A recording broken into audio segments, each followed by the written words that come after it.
So I was watching the X Zone TV channel last night when I was abducted by aliens, and they kept repeating to me over and over again, simultv.com, simultv.com. What's simultv.com? That's what I asked them. They had it written on the side of their UFO. How do you spell that? UFO. No, I mean simultv.com. simultv.com. simultv.com. Right. simultv.com. Interesting that you were abducted by aliens in a simultv.com UFO last night. Oh, yeah? Yeah. Now that you mention it, I remember now last night I was awakened from a deep sleep. My great-grandmother was standing there. She said she'd come from the hereafter to tell me about simultv.com. She even spelled it out for me. simultv.com, sonny boy. simultv.com. simultv.com, sonny boy. Wow. Yeah. Guys, you'll never guess what my psychic guru just told me. simultv.com. Exactly. Are you guys psychic too? Of course. We all know about simultv.com. simultv.com.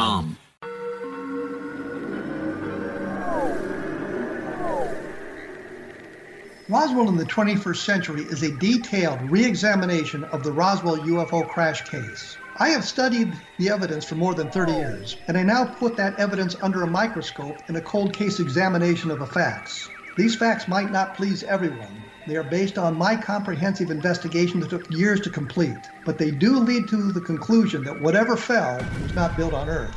The best of Project Blue Book is based on the 22-year-long investigation conducted by the Air Force. But the book goes far beyond that, bringing in evidence that was uncovered long after Project Blue Book was ordered terminated. Using facts that were unavailable to the Air Force investigators, I was able to prove that the Air Force manipulated the data and drew unrealistic conclusions about the UFO sightings reported to them. My different perspective shows there was more to Project Blue Book than even the Air Force knew. Both books are available at Amazon.com.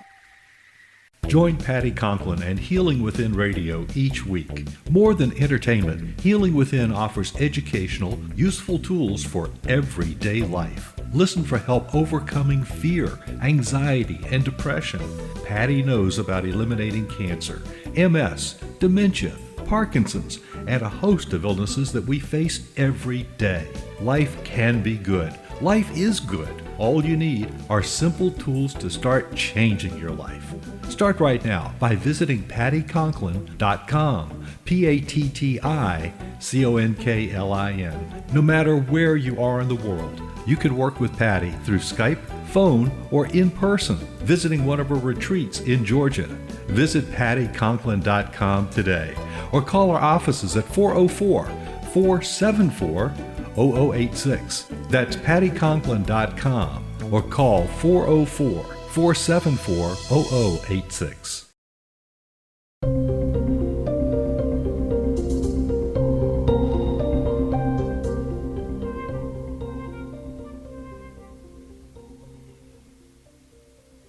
Hey, welcome. This is Dr. Lori, and I am guest hosting Healing Within for Patty Conklin. I hope that everybody is doing well. My thoughts go out to each and every one of us as we contend with it's one of the biggest disasters on a mass scale that we've had certainly in my lifetime. And so I'm honored today to be able to be speaking with Dr. George Everly. Dr. Everly is a founder of the International Critical Incident Stress Foundation, called ICISF.org, the organization that pioneered debriefing models for first responders who face life and death on the job. And I've been very privileged to be part of a debriefing team that is directed by Paul Schweinler, also of ICISF, and we were involved in debriefing first responders and teachers at Marjorie Stoneman Douglas in Parkland, Florida. Dr. Jeffrey Mitchell, who was a co-founder of ICISF, also led the debriefing at Marjorie Stoneman Douglas. Critical Incident Stress Management, or CISM, provides tools, information, and support for managing acute stress reactions. Dr. Everly teaches at the Johns Hopkins University Bloomberg School of Public Health, the Johns Hopkins School of Medicine, and is the author of the Psychology Today blog, When Disaster Strikes. He is an NGO delegate for ICISF at the United Nations. Welcome, Dr. Everly. Thank you so much. Thank you, Dr. Laura. It's a pleasure to be with you today. Thank you. Well, we're we're speaking of when disaster strikes. Disaster is striking, and it's about to hit very hard.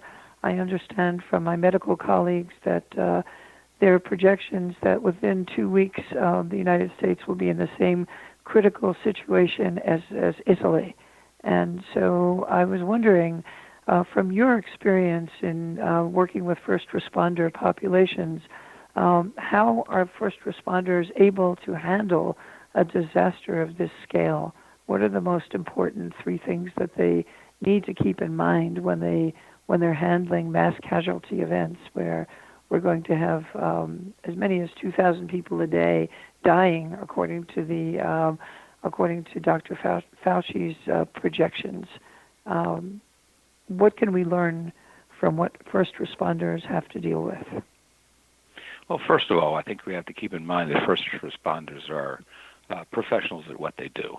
This isn't their first rodeo, although it is on a scale that we've never seen before, potentially at least, if those projections are correct. But first responders deal with tragedy often on a daily basis.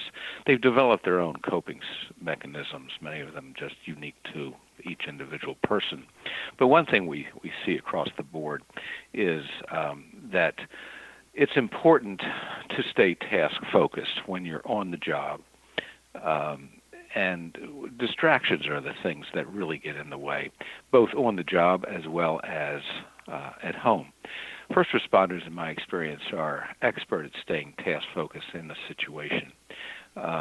We see this not just in first responders, but healthcare professionals in institutions, hospitals, clinics, etc.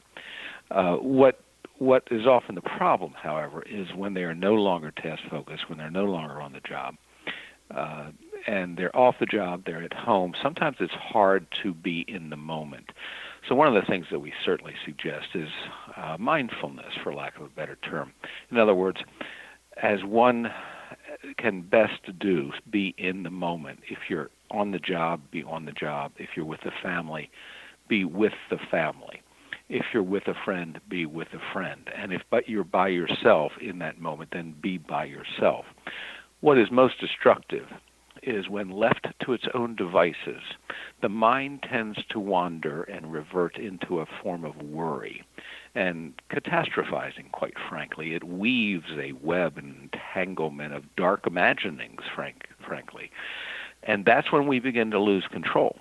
And I think one of the most important things that first responders who have had the longest, most successful careers remember is they can't always control what happens. They can always control how they react to it. That's a powerful point.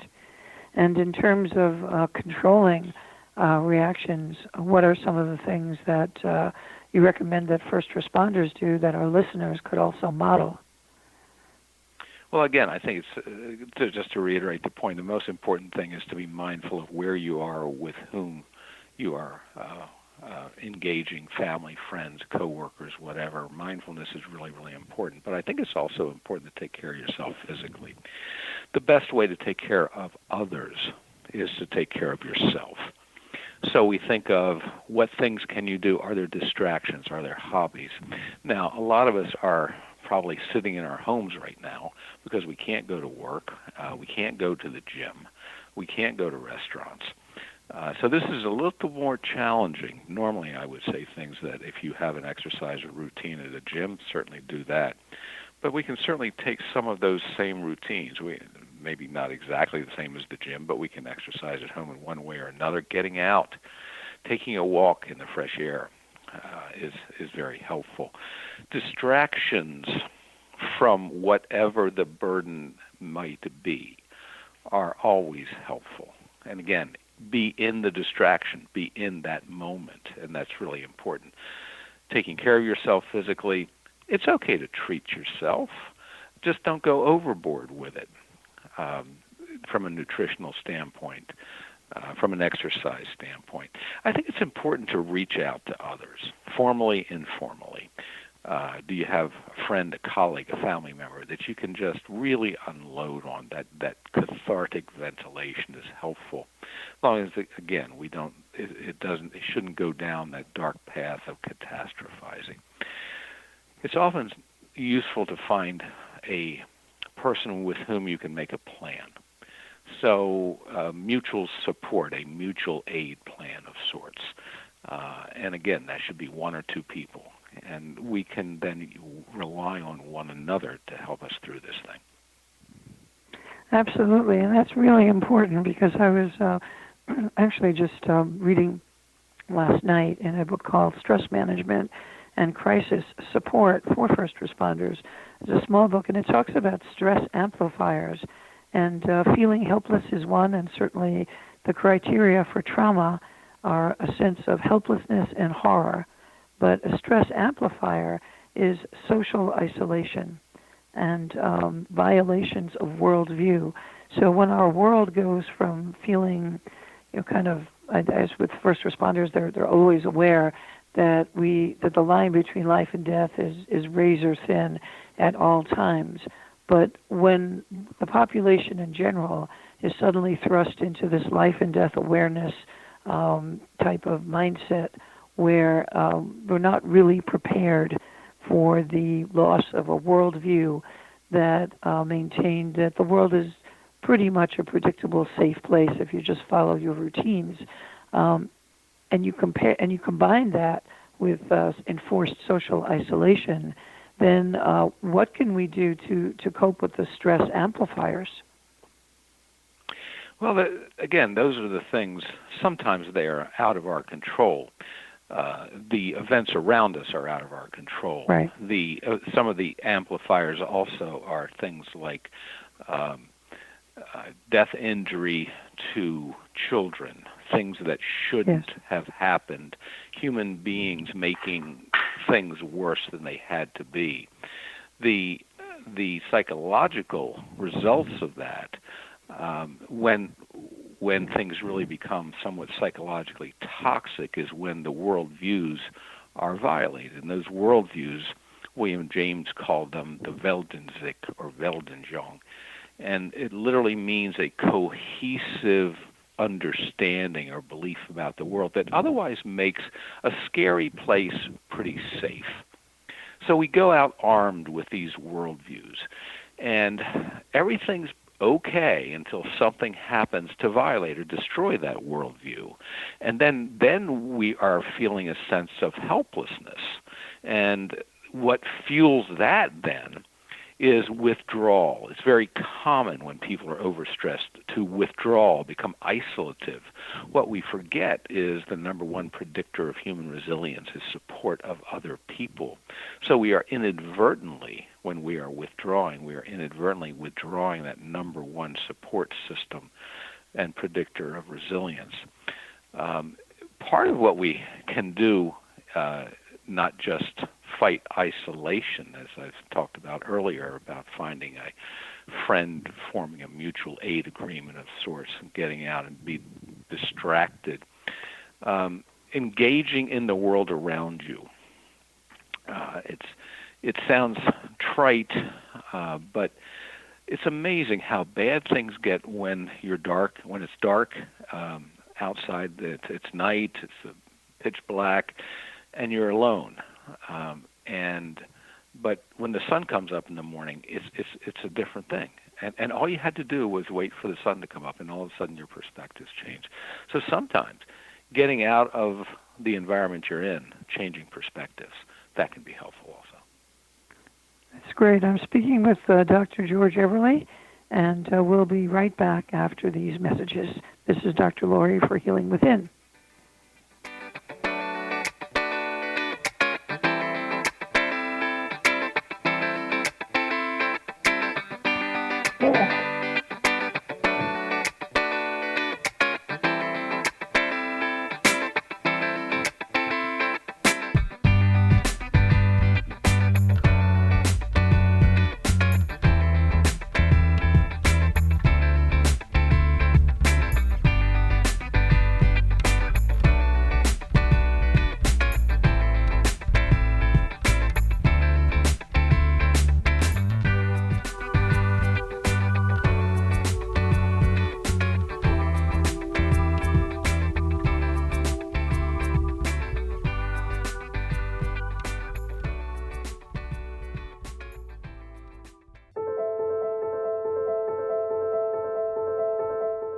Are you looking for psychic services that empower as well as provide accurate information? Jenny is a third-generation psychic with extensive esoteric training. A practicing professional intuitive for over 30 years, her accuracy is astounding. While most psychics can read what will happen to you if you don't change directions, Jenny understands the future is subjective. While there is a river of time we all traverse, that river has many waves, eddies, currents, and tributaries from which to choose. With Jenny as your guide, you can explore the many possible outcomes in the river of time and navigate your course to the one of your liking. Take control of your future. Book your life-changing session with Jenny today at www.gen-e.net. That's www.gen-e.net.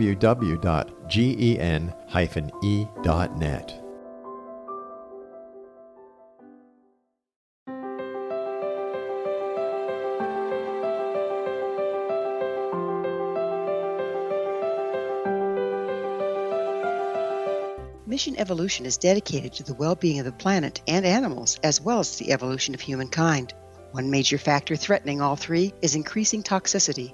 Heavy metals and other environmental toxins are poisoning our bodies, deteriorating our brains, blocking our spiritual connection, and shortening our lives. Yet these poisons are extremely difficult to remove. I'm Gwilda Wiyaka, and I recently became aware of a product created from the marriage of nature and nanotechnology called Vitality. It's formulated from zoolite, whose crystalline structure binds toxins, gently carrying them out of the body. The light is only as clear as the window through which it shines. Clear your body, shine your light into the world. Visit vitalityhappens.com for a 20% discount. Enter code PATHHOME.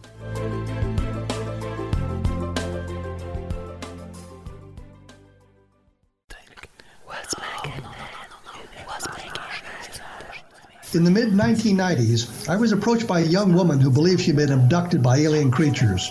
In conversations, I began a journey that took me not into the world of interstellar travel, but back through time into past lives. Under hypnotic regression administered by a professional rather than describing abduction, Jenny, as she is called, begins to tell a tale of horror in 19th century London. Her unbelievable past life seems to connect with Jack the Ripper and other monsters of the past. Throughout the session, Jenny provides a rich detail of her past lives that links some of the most horrific killers in history to one another.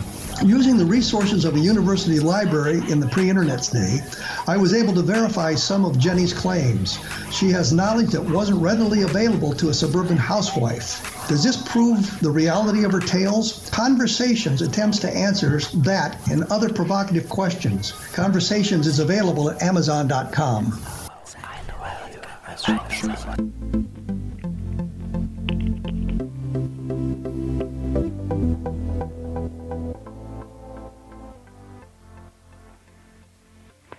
Welcome back to Healing Within. I'm Dr. Lori, sitting in for Patty Conklin, and our guest today is actually one of my personal heroes and colleagues. Dr. George Everly is a founder of the International Critical Incident Stress Foundation, which is an organization that pioneered debriefing models for first responders who face life and death on the job.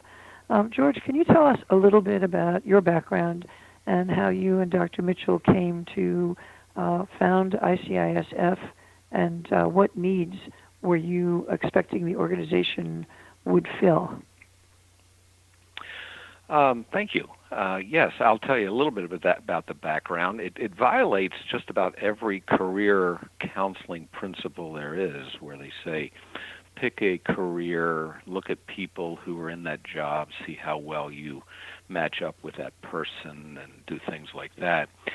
There was no such career when I was coming out of school. My first two degrees were in the business administration area, and happened to have a little run-in with a case of high blood pressure when I was about 24, and became very interested in non-pharmaceutical methods of controlling that, and my physician told me that it's probably not a good idea for me to start on medications at that age anyway.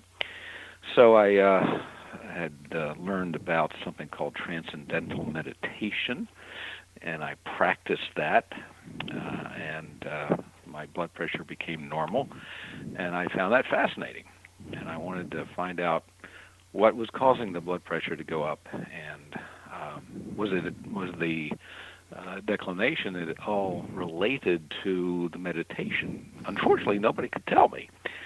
So, under the advice of my physician, he said, "Why don't you go study these things?" I said, "Well, okay, fine."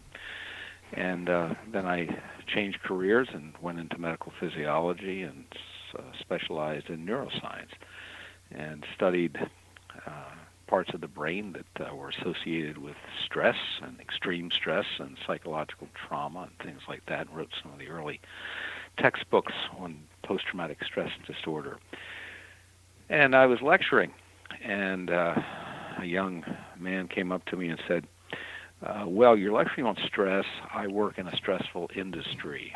And I said, "What is that?" And he said, "Emergency services." He said, "I'm a paramedic, and we see a lot of terrible things, and we don't know what to do about it."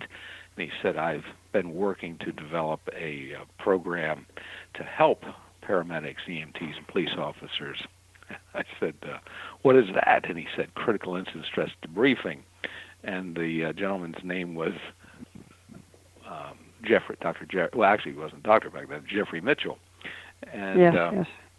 And I said, "So tell me more about stress and emergency services." And he shared some interesting data with me, and I'd never seen stress levels that high.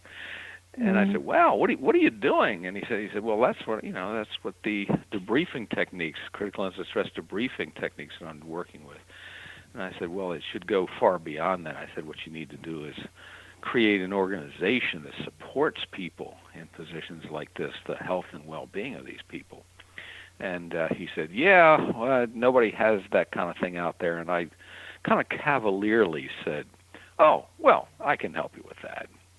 By golly, I've got a business degree. I can do that." Not fully understanding what I was about to get into. And we launched the process in 1988. And how is it received in 1988? You were introducing something that was certainly brand new and to a certain degree, actually to a high degree, kind of against the narrative that professionals tell themselves when they go into whether it's frontline media, whether it's being a police officer or a fireman, a firefighter. The code was always you're not supposed to show your feelings. You put your feelings aside when you do your job, and you just kind of have to deal with them yourself in a private way. Is that not so? It was very much countercultural. We were very much going against the grain. Absolutely correct. And we were told that we had some modicum of potential success in the fire service, perhaps with EMTs and paramedics, but we certainly would not have any success at all in law enforcement. So it was rough going. Interestingly enough, if we look back now over 30 years, law enforcement has embraced the notion of law enforcement being a high-risk industry and the need to do something about it, perhaps even more so than the fire service. Interesting. So is there a difference in terms of how you've been able to educate law enforcement as opposed to firefighters and rescue personnel about the need for critical incident stress debriefing? Are there different approaches? Well, I mean, we quickly moved away from the notion of just debriefing, which is getting people together in a small group for a discussion of a traumatic event. And we, while not abandoning that, obviously, we just expanded the model to be a more comprehensive continuum of care. And we call that critical incident stress management, a strategic planning system, if you will. Directly to your question, what did we do differently? I don't know that we did anything differently. It was just a matter of the right message at the right time in the right ears. And we did have some interesting support in the FBI at the time. They had founded what would become a very famous unit, the Behavioral Science Unit. And a little story that very few people know. They are familiar with the FBI Behavioral Science Unit because of the world acclaim it's gotten for profiling serial killers. What most people don't understand is that the small group of agents that founded that unit, 2 agents in particular, decided that rather than go into the criminal profiling arena, which everybody else was doing, that they would go into the area of providing psychological support for FBI agents. At the time, it was believed that if an FBI agent fired their weapon in the line of duty, they would have roughly only about 4 years left on the job, regardless of their age, regardless of how long they had been in the career. That was considered to be a sentinel event that would terminate one's career. And they said that's unacceptable. So one of those individuals, Dr. James Reese, became a close personal friend and colleague, and he brought myself and Dr. Mitchell to the FBI Academy on many, many occasions to lecture. So that may have helped in terms of the credibility of the FBI getting behind this notion of critical incident stress management. And over the years, you've worked on a lot of, different, the aftermath of a lot of different, we would call them breaking news events or mass casualty events.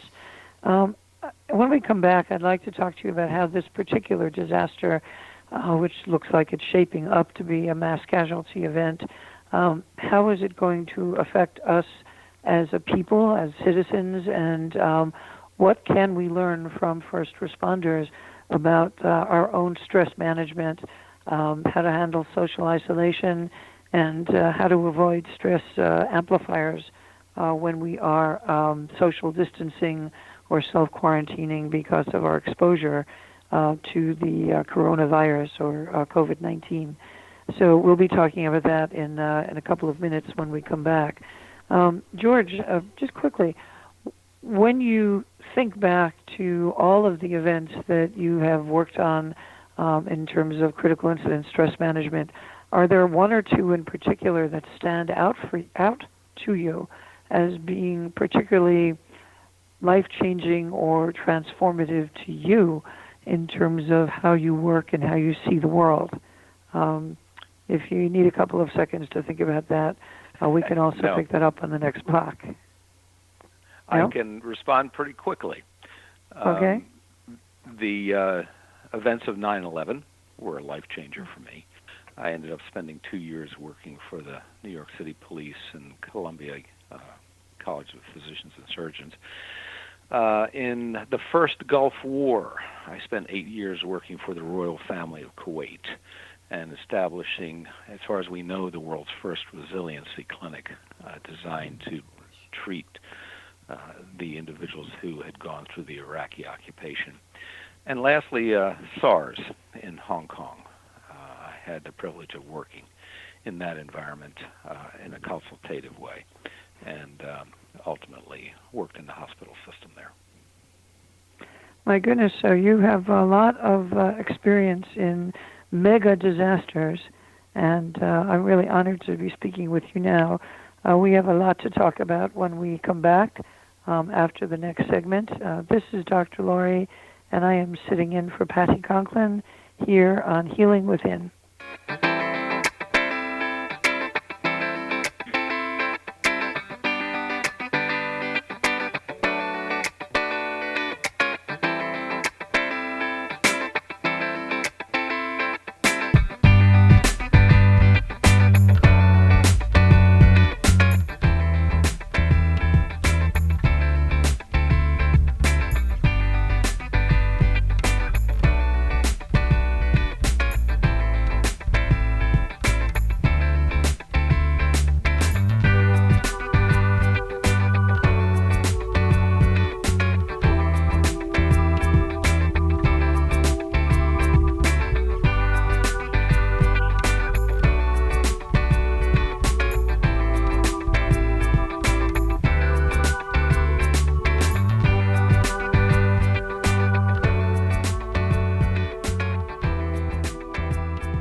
How would your life change if you could develop the business and personal skills that you need in order to make more money? Do you want to learn how to achieve your big life goals faster?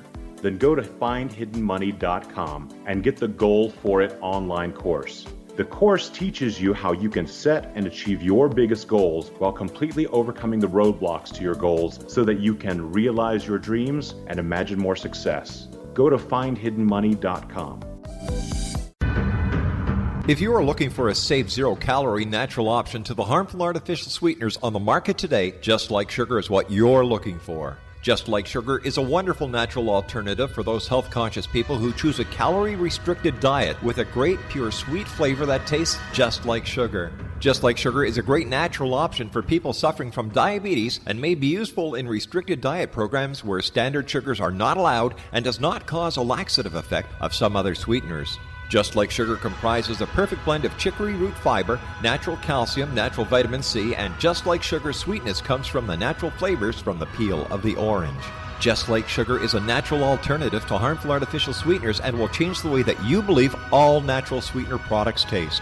Just Like Sugar is available at your local Whole Foods markets, Wild Oats markets, Henry's, Sun Harvest, and many other fine natural food stores in the U.S., Canada, and worldwide. Audience. If you have seen a UFO, had a close encounter, seen a ghost, Bigfoot, lake monster, or a story that you would like to share or have investigated, contact me, Rob McConnell, by sending me your email to xzone@xzoneradiotv.com, or you can call toll-free 1-800-610-7035, extension 143, and on Skype, X-Zone Radio TV. For more information on the X-Zone Radio TV show with yours truly, Rob McConnell, visit www.xzoneradiotv.com or www.xzonetvchannel.com or simultv.com and xzbn.net. Until next we meet here in the X-Zone from our broadcast center and studios in Hamilton, Ontario, Canada, always remember, X-Zone Nation, keep your eyes to the sky and your heart in the light.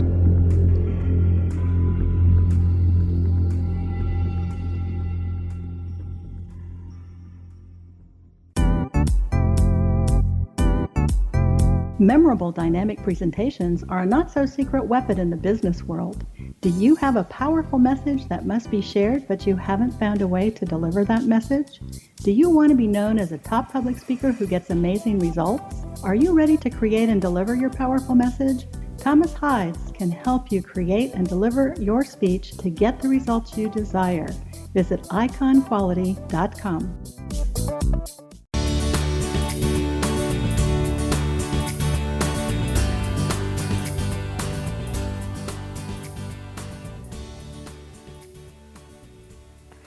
Hey, welcome back. I'm Dr. Lori, and we're speaking with Dr. George Everly, founder of the International Critical Incident Stress Foundation.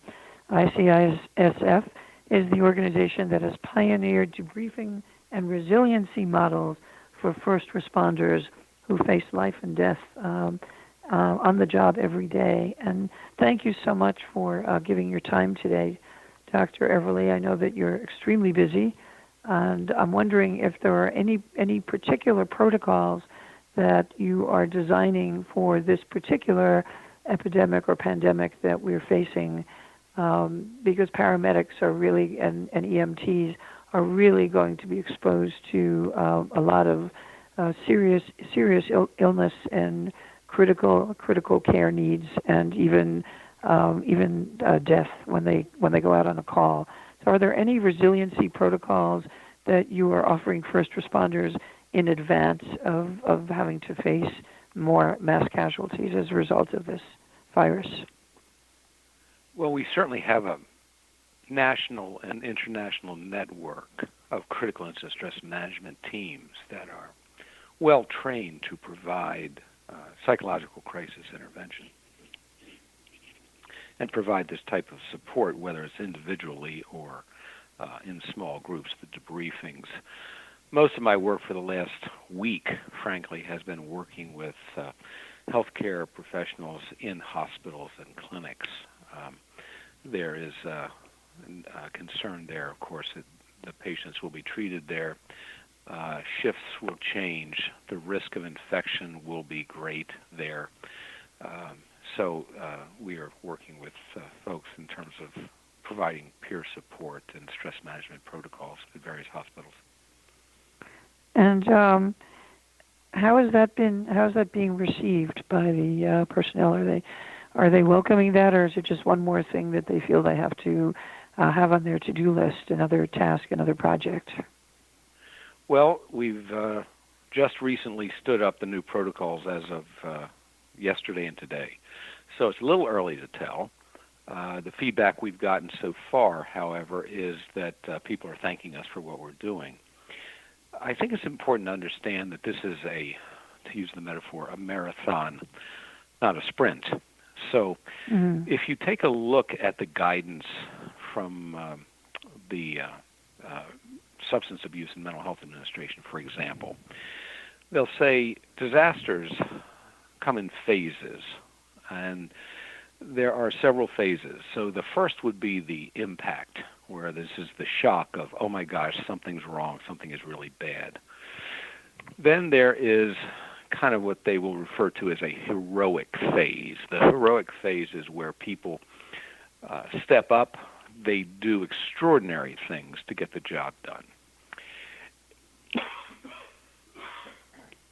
Yeah. Bless you.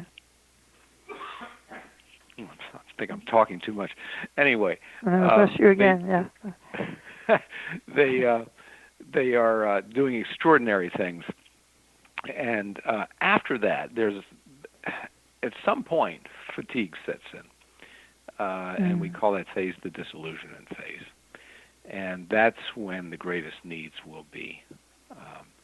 And that's what we're really gearing up for. Right now, I think we're in a transition from the impact to heroic phase.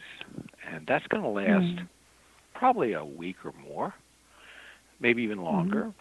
The disillusionment will be stretched out, I fear, for quite some time. And in a way, if you take a look at the Dow Jones Industrial Average, the stock markets, they are a proxy, in my opinion, for the psychological well-being of the economy and maybe even the nation in many instances. And if I say that, and if I am correct, you can do a quick self-diagnosis in terms of how we're doing. It definitely does seem to be a reflection and definitely an influencer of the mood of the country. And I think even people who do not have any investments in the stock market, when they hear the alarm in the anchormen and anchorwomen when they read the copy, and it says, stock market dropped 3,000 points yesterday, or almost 3,000 points, and you can see the alarm registering on their face, then that alarm gets, of course, mirrored, back to millions of people. And even if they know nothing about the stock market, they think, oh my God, this is bad, this must be bad, this must mean that it's going to be bad. So it's kind of from a nonverbal communication perspective, it sets up an expectation of disappointment and disillusionment, and that engenders fear. What are your thoughts? Well, I think, again, if you take a look at the stock markets and you imagine the profiles that you see that are on the TV every day, those charts, if you look at them almost as a heartbeat, you should be worried. And the reason we should be worried is not so much that the heartbeat is dropping in amplitude and rapidity, but which that's certainly of concern. But what's more striking to me is the variability. In other words, what I mean by that is it's down 3,000 points yesterday. It's up 700 points today. It was down 2,000 points a few days ago. It was up 2,000 points. That speaks very loudly to me that there is uncertainty in the markets, and the markets despise uncertainty. Now, if we take the stock market as a proxy for the human mind, there are a few things that the human mind has greater disdain for than uncertainty. Fear is one thing. People think fear is the worst thing. It's not. Fear is based around a definable event, anticipated or real, but it's definable. Once you fear something, once you know what it is, you can develop a defense against it. What this stock market tells me is we don't know what's going on, and therefore we don't know what to do about it. If the stock market is a proxy for the human mind, we translate it and we say people don't know what's happening, and they don't know what to do about it. Most people don't want to be rescued per se. They want to be empowered. They look to sources of authoritative information and say, what should I do? The information is coming, but sometimes it's contradictory. And that's not the fault of the authorities. It's the nature of what we're dealing with. And so these are troubling times, and I think we are just beginning to see things and how they will play out. And I think that's an excellent operating metaphor for the stock market as a proxy for the human mind. In my book, The 5 Gifts, Discovering Hope, Healing, and Strength When Disaster Strikes, which I'm really honored that you've reviewed and find that it's relevant and helpful.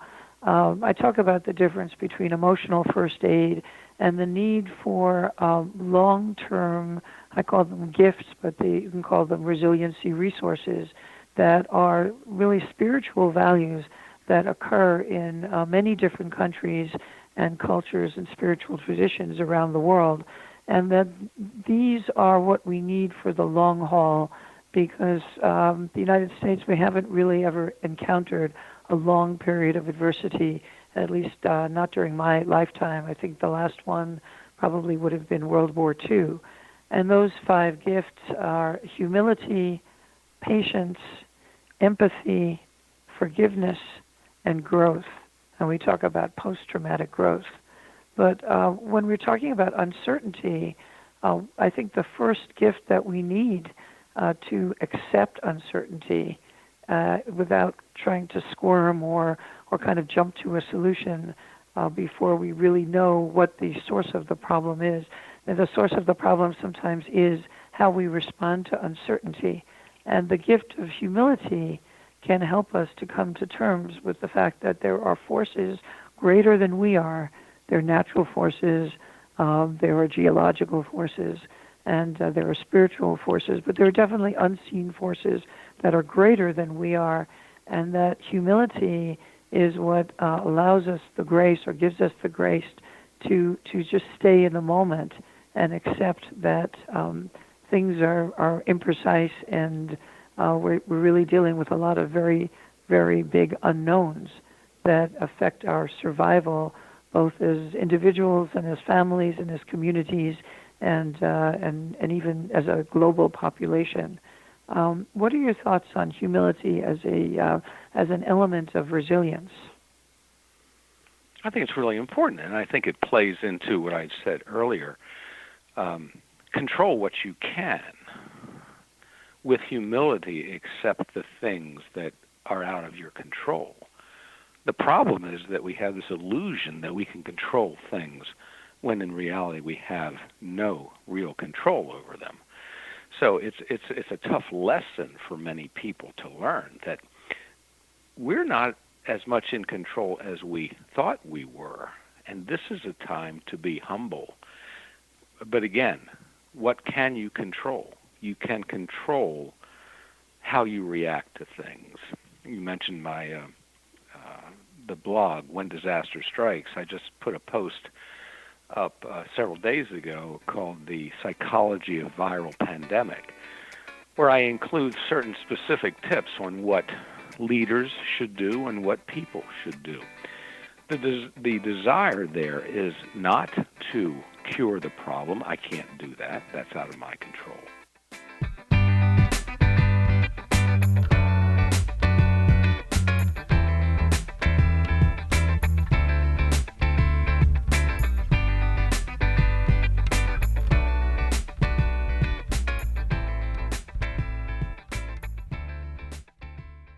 was watching the X Zone TV channel last night when I was abducted by aliens, and they kept repeating to me over and over again, simultv.com, simultv.com. What's simultv.com? That's what I asked them. They had it written on the side of their UFO. How do you spell that? UFO. No, I mean simultv.com. simultv.com. simultv.com. Right. simultv.com. Interesting that you were abducted by aliens in a simultv.com UFO last night. Oh, yeah? Yeah. Now that you mention it, I remember now last night I was awakened from a deep sleep. My great-grandmother was standing there. She said she'd come from the hereafter to tell me about simultv.com. She even spelled it out for me. simultv.com, sonny boy. simultv.com. simultv.com, sonny boy. Wow. Yeah. Guys, you'll never guess what my psychic guru just told me. simultv.com. Exactly. Are you guys psychic too? Of course. We all know about simultv.com. simultv.com.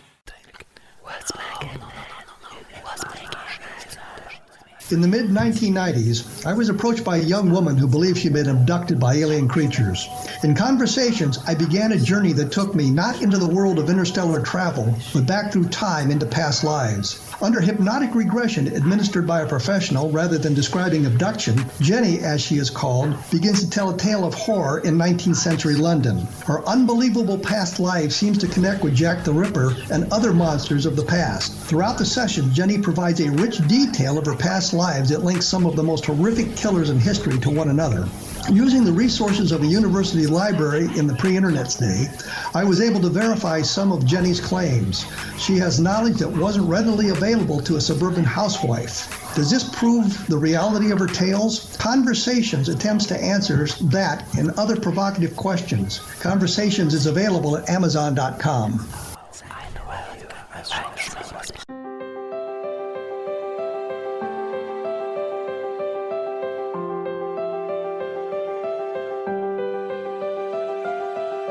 Mission Evolution is dedicated to the well-being of the planet and animals, as well as the evolution of humankind.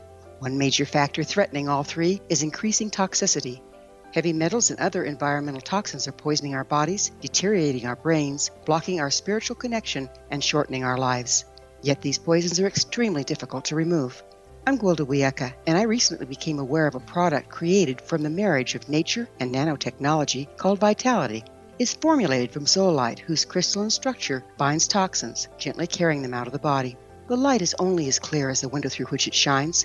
Clear your body, shine your light into the world. Visit vitalityhappens.com for a 20% discount. Enter code PATHHOME.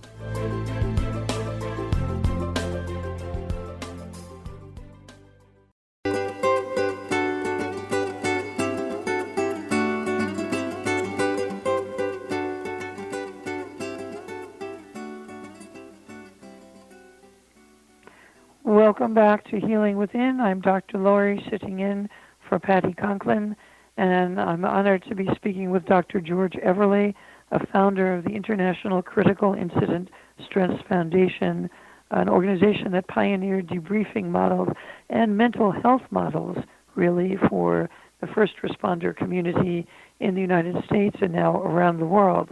Dr. Everly, you were just speaking about your Psychology Today blog, and we're talking about what leaders need to do and what people need to do. And I'm wondering if you could continue expanding on that. Sure, thank you. So again, the notion is that by posting things on a blog, I'm not going to cure the problem. What I can do is provide guidance for people to cope in the best manners possible. And that happens at two levels, I think. One is at the organizational or societal level, where we speak to leaders. There are things that leaders need to do. And then there are things that individuals can do for themselves as well. So we've been conducting research on leadership for quite some time, and we've been able to identify the most salient factors that leaders need to characterize or exhibit in times like this. We call that resilient leadership. And the first thing that we need from leaders, our research tells us, is that they need to be optimistic and future-oriented. They need to be thinking past certainly in the moment, but past the moment as well. They need to send a message of optimism, not despair. We have a classic example of that probably changed the world. Paul Renault was president of France as World War II broke out. And when France was initially invaded by the Germans, his response was pessimism, despair, and hopelessness.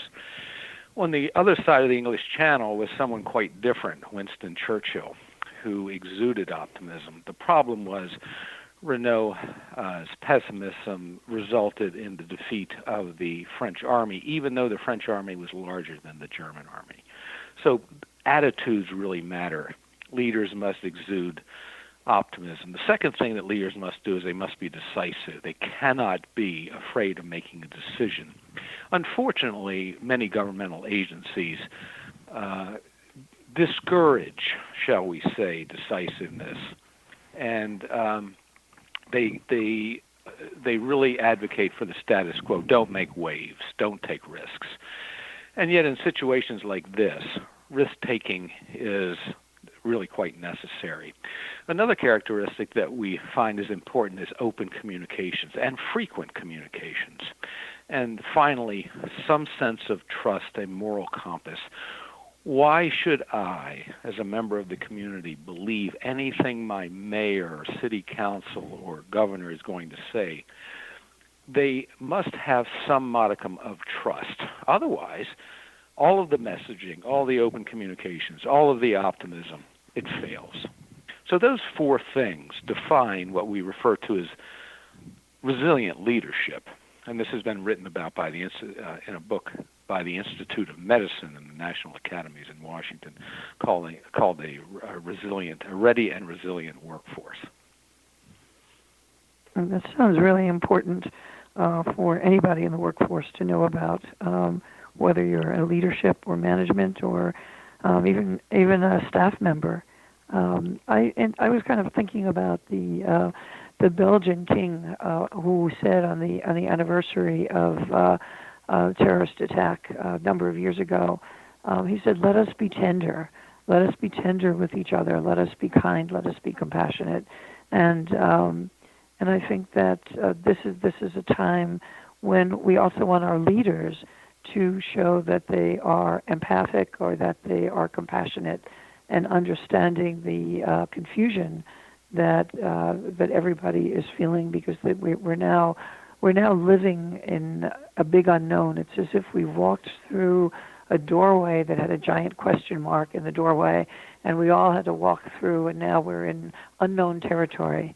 And it's very important that we can trust that our leaders are going to be compassionate, that they're going to that they're trustworthy, that they're going to be decisive, as you said, that they have some kind of a moral conscience that we can feel is reliable and compatible with what the values that we have integrated into our lives as well.